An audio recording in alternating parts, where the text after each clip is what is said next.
గారు కూడా మాట్లాడారు. మాకు పూర్తి స్థాయి మెజారిటీ ఉంది. ప్రభుత్వాన్ని అది ప్రజాప్రభుత్వంగా ఉంది మాది. కాబట్టి పడగొట్టడం అంత ఈజీ కాదు. పడగొడతాం అన్నోళ్ళని తెలంగాణ ప్రజలే చూసుకుంటారు. ఇలాంటివన్నీ కూడా ఆయన మాట్లాడారు. బట్ అయినా కూడా ఈ వ్యాఖ్యలు వస్తున్నాయి కాబట్టి ఎందుకు వస్తున్నాయి ఏంటి అనేది నిజంగా కాంగ్రెస్ పార్టీ ప్రజల్లో ఫెయిల్ అయిందా? అందుకే ప్రజల నుంచి కూడా ఈ వ్యతిరేకత వస్తుంది అనుకోవాలా? మేడం నేను ఇంతకుముందు మాట్లాడుకుంటూ కూడా ఏంటంటే బట్ట కలిసి మీదేసేయాలి దాన్ని ఇంకా అది కాదు అవును అని చెప్పి మేము దుడుచుకుంటూ కూర్చోవాలి, మాకేం పని లేదన్నట్టు. ఇప్పుడు కొత్త ప్రభాకర్ రెడ్డి గారు వ్యాఖ్య చేసిర్రు. ఇప్పుడు అది అవునా కాదా అని వెరిఫై చేసుకోవాల్సింది ఎవరు? వాళ్ళ పార్టీ సభ్యులు కదా. దానికి ముఖ్యమంత్రి గారు వచ్చి రెస్పాండ్ కావాలి, అప్పుడు మేము మాట్లాడతామంటే ఇంకా మేము ఏమనాలి చెప్పండి. మేము చాలా క్లారిటీతో ఉన్నాం. మా దగ్గర సభ్యులు ఉన్నారు. మీకు కొనడం అమ్మడం మీకు అలవాటు. ఈరోజు గతంలో ఏదో సరే జరిగిపోయింది, ఆ రోజు జరిగిపోయిన వాళ్ళు జరిగిపోయారు, వెళ్ళిపోయారు వాళ్ళు. వాళ్ళ గురించి మాకేం బాధ లేదు. కూల్చడము మాగా తప్పుడు కాంగ్రెస్ పార్టీని అందరికి నేర్పించింది. అందరు కూడా కాంగ్రెస్ నుంచి వచ్చిన పిల్ల పార్టీ నాయకులే. అవునా? నేను కూడా ఏమంటారు, కల్వకుంట్ల చంద్రశేఖరరావు గారు కూడా మా దగ్గరికి వెళ్ళి వచ్చిన వాళ్ళే, అట్లేం లేదు. అయితే అంతే అంతే అంతేలే అన్న. అయితే ఇప్పుడు అది వాళ్ళ దాంట్లో మేమేదో మొదలు పెట్టింటాము, దాన్ని వాళ్ళు ఏం చేసినట్టే వాళ్ళు దాంట్లో బాగా కంటిన్యూతో పాటు ఎక్స్పీరియన్స్ విపరీతమైనటువంటి నైపుణ్యాన్ని వాళ్ళు పొందిండ్రు. ఇప్పుడు ఉన్నటువంటి ఎమ్మెల్యేలు కానీ నాయకులకు కానీ ఎవరు కూడా అట్లాంటి నైపుణ్యత లేదు, దాని ఫార్ములా కూడా తెలియదు. ఇప్పుడు వాళ్ళకి డాక్టరేట్ కూడా అయిపోయింది, కానీ మాకు ఇప్పుడున్న నాయకులకు ఎవరికి దాని ఫార్ములా ఏందో తెలియదు. అయితే ప్రజలు ఎందుకు మా మీద కోపంగా వ్యతిరేకంగా మా ఏదన్నా అంటే అంటే చెడు విషయాల్లో మేము ఫెయిల్ అన్న, మంచి విషయాల్లో మాత్రం పాస్ అవుతాము. మాకేం లేదు. వాళ్ళు ఎవరు కూడా క్లారిటీగా వాళ్ళే క్లారిటీ చెప్తున్నారు. మేము బీఆర్ఎస్ ఉన్నామని వాళ్ళు కుండబద్దలు కూడా చెప్తున్నారు. ఎవరన్నారే మా ముఖ్యమంత్రిని కలిసిరా అని చెప్పి బ్యానర్ వేస్తే కూడా వాళ్ళు చాలా క్లియర్గా ఫోన్ చేసి చెప్తారు, తమ్ముడు నేను కాంగ్రెస్లో లేను, నేను ముఖ్యమంత్రి గారిని కేలా అభివృద్ధి కోసం పైన ఫోటో తీసేయండి అని చెప్తున్నారు. ఇంకేం కావాలి ఇంతకన్నా క్లారిటీ? అయితే ప్రజలు మా మీద ఎందుకు వ్యతిరేకంగా ఉంటారు మేడం? ఊర్లలోకి పోండి ఒకసారి, ఊర్లలోకి పోతే పోయి వాళ్ళ ఇంట్లో ఇంత బుక్కెడు అన్నం తినరండి చెప్తారు. వాళ్ళ ఎంత సంతోషంగా ఉన్నారో వాళ్ళు పెట్టే అన్నంలో చెప్తారు. పొలాలకు వెళ్ళండి, రైతులు చెప్తారు సన్నలు పండించిన వాళ్ళకి 500 రూపాయల బోనస్ వచ్చిందా లేదా అని. నేను నిన్నాక మొన్న విలేజ్కి వెళ్ళిన, మహబూబ్నగర్ విలేజ్కి వెళ్తే సహజంగా పంట పండించిన దానికన్నా వడ్లు ఈసారి ఎక్కువ ఆరబోసారు. నేను దగ్గర బండి ఆపి కారు ఆపి అడిగిన, ఏందమ్మా ఇన్ని పోసారు అంటే, ఏం లేదు సార్ గతంలో 500 ఇచ్చారు కదా, మేము మాకు 500 రాలేదు బోనస్, ఇప్పుడు 500 ఇస్తున్నారు కాబట్టి ఎక్కువ వండించినాం, మేము కూడా పండించినాం, వాళ్ళు వండించకపోతుండే వాళ్ళు కూడా వండించారు సార్, వాళ్ళకు కూడా బాగా 100 బస్తాలు వండినే వడ్లు అని చెప్పారు. కాబట్టి రైతుల దగ్గరికి పోండి, మీరు ఏ వర్గం దగ్గరికి పోతారో చెప్పానండి, ఆ వర్గం దగ్గరికి నేనేం రాను, మీరే మీ సాక్షిగానే మీరే వెళ్ళండి. ఎవరన్నా ఇప్పుడు 100% సక్సెస్ఫుల్ అనేది మనం చేయలేము. ఎవరన్నా ఒకరో ఇద్దరు వాళ్ళకి ఏదైనా రాకపోతే ఏమన్నా అంటారేమో. కంపాషనేట్ ఉద్యోగాలు వచ్చిన వాళ్ళ దగ్గరికి వెళ్ళండి, నియామక పత్రాలు అందుకున్న వాళ్ళ దగ్గరికి వెళ్ళండి, హాస్పిటల్స్కి వెళ్ళండి, హాస్పిటల్స్ ఉన్న పేదవాళ్ళ దగ్గరికి వెళ్ళండి, వాళ్ళకు 10 లక్షల వరకు వచ్చినాయో లేదో వాళ్ళు చెప్తారు. ఇట్లా ఏ వర్గాన్ని కదిలించినా కూడా గతం కన్నా కాంగ్రెస్ ఇప్పుడు బాగానే ఉంది, మెరుగ్గా ఉంది. సరే ఉన్న పరిస్థితులలో వీళ్ళేదో ముందుకు నెట్టుకొచ్చే ప్రయత్నం చేస్తున్నారని కొంత అంటే పాజిటివ్గానే మాట్లాడుతున్నారు. కానీ ఎప్పుడు కూడా ప్రజలు ఎవరిని కూడా ఈ ప్రభుత్వాన్ని కూలగొట్టండి అని ప్రజలు ఎప్పుడు చెప్పరు మేడం.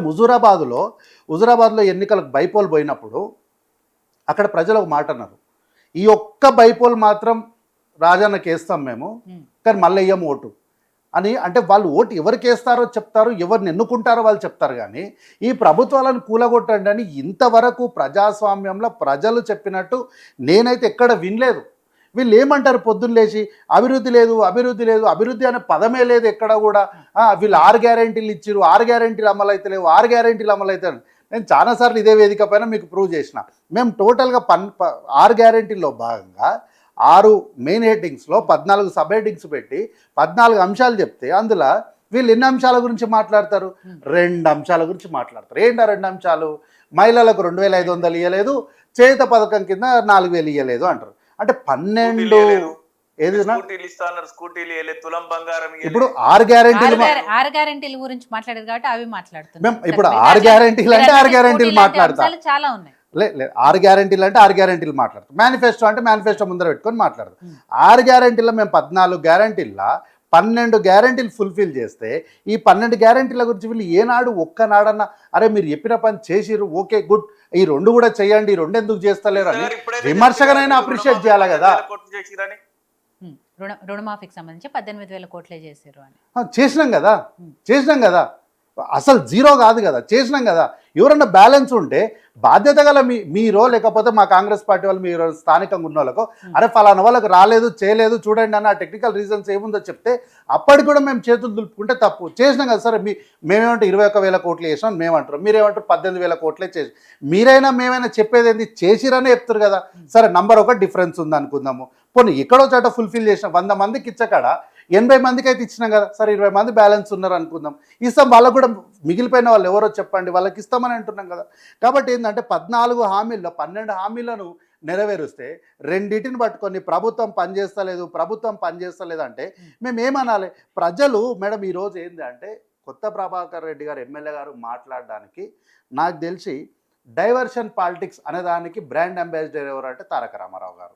సో ఈరోజు భూభారతిని దాని దగ్గర నుంచి ఏంటంటే ఇంతకుముందు ఒక అథారిటీ కలెక్టర్ గారి దగ్గర మాత్రమే ఉన్న అథారిటీని కొంత డీసెంట్రలైజ్ చేసి ఎంఆర్ఓ స్థాయికి తీసుకొచ్చి ముఖ్యమంత్రి గారు మాట్లాడుకుంటే ఏమన్నారంటే మాకు రెవెన్యూ వ్యవస్థలోని ఉద్యోగుల పైన మాకు పూర్తి స్థాయి నమ్మకం ఉంది, మిమ్మల్ని అవినీతి పరులుగానో లేకపోతే దోపిడీ దొంగలుగానో మేము చిత్రీకరించడానికి మీ ముఖ్యమంత్రి మీ సోదరుడు సిద్ధంగా లేడు, మీ పైన మాకు నమ్మకం ఉంది అన్నాడు.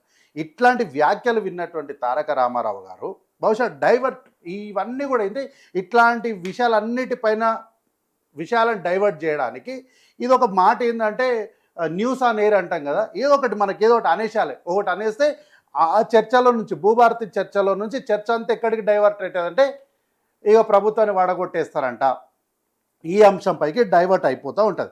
అయితే మా ప్రభుత్వంలో మేడం ప్రజలే మాకు సుప్రీంలు, మాకు రియల్టర్లు, బిజినెస్ మ్యాన్లు. నిజం మేడం, మాకు పెట్టుబడులు మా ప్రాబ్లం ఏంటంటే నిజంగా పెట్టుబడి పెట్టేటోళ్ళు ఎవరైనా కనుక 2023లో మా దగ్గర కానీ ఉంటే రియల్టర్లు మేము గెలిచిన 64 సీట్లతో పాటు ఇంకొక 20 సీట్లని అదనంగా గెలుస్తుండే మేము. మాకు రియల్టర్లు, పెట్టుబడిదారులు, బిజినెస్ మ్యాన్లు వీళ్ళెవ్వరూ లేకపోవడం వల్ల మేము ఏం చేసినామంటే రైతులను, యువకులను, విద్యార్థులను, మహిళలను, ప్రజలను, ఓటర్లను నమ్ముకున్నాం. కాబట్టి ఆ ఓటర్లు ఆశీర్వదిస్తే 64 సీట్లకు వచ్చినాం. ఎవరన్నా ఇప్పుడు నేను అప్పీల్ కూడా చేస్తున్నా, ఓ 2-3 ఎవరైనా పెద్ద రియల్టర్లు, బిజినెస్ మ్యాన్లు ఎవరన్నా మా దగ్గరికి రండి, జర మాకు సపోర్ట్ చేయండి. మేము ఈరోజు గెలిచిన 64కు ఇంకొక 30 సీట్లు అదనంగా గెలిచే అవకాశం ఉంది.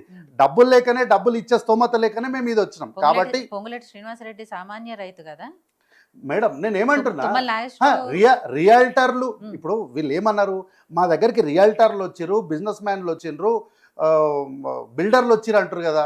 పొంగులేటి శ్రీనివాసరెడ్డి గారు వారు రాజకీయంలో ఉన్నారు, వారైతే స్వతహా బిల్డర్ కాదు, వారైతే స్వతహా రియల్టర్ కాదు, వారికి వ్యాపారం ఉండిండొచ్చు, కానీ వారైతే కాదు కదా. అంటే వీళ్ళ దగ్గరకు వచ్చి ఇట్లాంటి వ్యాఖ్యలు చేస్తున్నటువంటి అంటే ఇది ఏంటంటే ఇట్లాంటి వ్యాఖ్యలు చేసే వాళ్ళు ఎవరంటే వీళ్ళు కూనికోర్లు అంటారు. వీళ్ళు అంటే మర్డర్లు చేసేటోళ్ళు. వీళ్ళంతా ప్రజాస్వామ్యాన్ని కూని చేయడం అంటారు. అంటే వానొక్కనికి అవితలేదని చెప్పి ప్రజలు ఓటేసి గెలిపించి 5 సంవత్సరాలు మీరు పాలించండి అని రాజ్యాంగబద్ధంగా లక్షల మంది జనాలు సాక్షిగా ప్రమాణ స్వీకారం చేసి అధికారంలోకి వచ్చినటువంటి వాళ్ళను మేము పాడేస్తామంటే ఏంటి, చంపేస్తాము అని. అంటే చంపేసిన వాళ్ళని ఏమంటారు, హంతకులు అన్నారా? అదే ఇప్పుడు ఎవరో రియల్టర్లు అన్నారంటున్నారు కదా, రియల్టర్ల గురించి చెప్తున్నా. ఇప్పుడు రియల్టర్లు ఎవరు అన్నారు కదా, వాళ్ళే అంటున్నారు. అయితే మేము ఏంటంటే మేడం సామాన్యులు, మీ పార్టీ శ్రేణులు, మీ పార్టీ నాయకులు ఎవరంటలేరన్న, ప్రజలు ఎవరంటారో మాకు చెప్పుండ్రి. మేము ఎప్పుడు కూడా మా ముఖ్యమంత్రి గారు కానీ మంత్రులం కానీ ఎవరు కూడా మేము ఎక్కడో గడిలలో దాచుకోలేదు. ముఖ్యమంత్రి గారు పొద్దులేస్తే ప్రజలే మొన్న వనపర్తికి పోయినరు, ఎట్లా రిసీవ్ చేసుకోరో చూసిర్రు, మొన్న ఖమ్మంలోకి పోయారు, ఎట్లా రిసీవ్ చేసుకున్నారో చూసిర్రు, మొన్న అంబేద్కర్ విగ్రహం దగ్గరకు వచ్చిర్రు, ఎట్లా రిసీవ్ చేసుకోరో చూసి. సో ఎక్కడికి పోయినా కూడా ప్రజలు నమ్మకంతో వాళ్ళ అర్జీలను, దరఖాస్తులను తీసుకొచ్చి ఇస్తున్నారు.